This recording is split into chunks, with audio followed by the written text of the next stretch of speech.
This is another homemade steam engine, and it is quite interesting. Uh,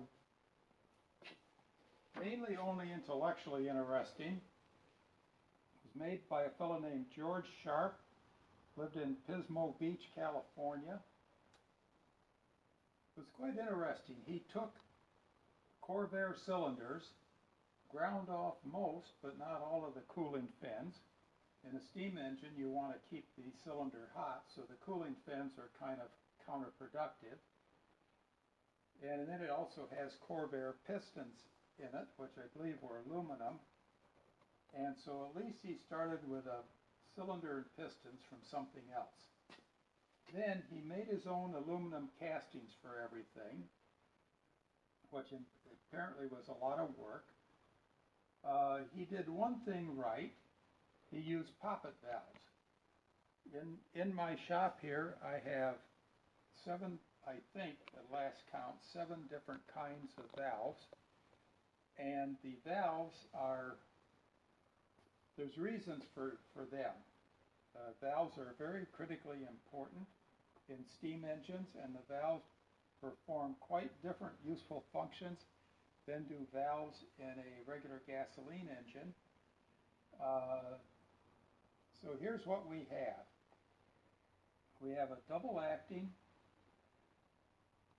I don't know how it can use Corvair pistons because it's double acting.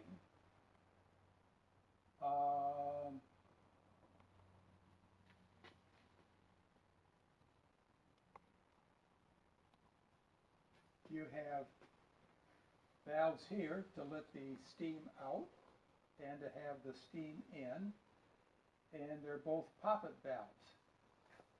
And you can always tell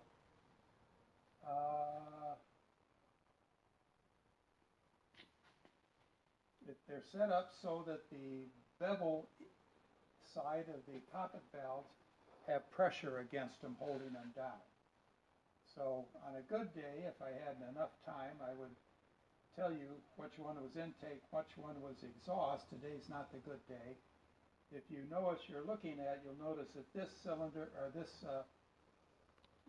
valve housing is an inch lower than this one. And that's also how you can tell.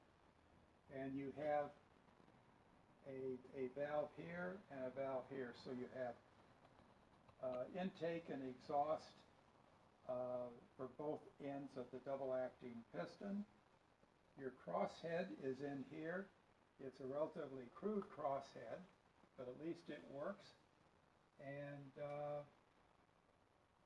the valve cam, the valve cams are down in here. They have roller followers. The crossheads have roller followers. A lot of work went into this, and to some extent a lot of thought went into it. As you can see, they had to have an extension off to the side of the valve stem here in order to be able to use the same eccentric down there for both intake and exhaust. So, the fellow worked for a long time making this. He then put it in a Cadillac. I talked to a fellow who knew him, put it in a Cadillac. The Cadillac drove for a few miles. He parked it out in a wheat field, and that was the end of it. Never drove it again. I would suggest that this probably would put out maybe 10 or 20 horsepower, and I'm assuming that the Cadillac was grossly underpowered.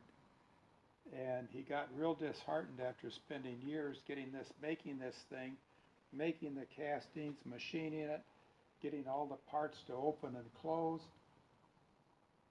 And then it was kind of so-so.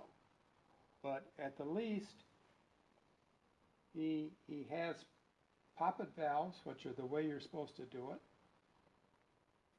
He has them running on, it appears to me, an eccentric instead of a regular cam. And if you run them on a regular eccentric, you're not going to get the opening and closing quite as quick as you really want. And so that's basically what happens when somebody makes a homemade steam engine. Nowadays, we don't do double acting, we do single acting and we use a trunk piston as opposed to just a very narrow piston. So it just shows that somebody really wanted to have a steam engine, and by golly, they made one. And at the end of a long, hard day, that's all that happened. But it tells you what the valve gear train has to be. You have to have push rods for your poppet valves. And that's basically it.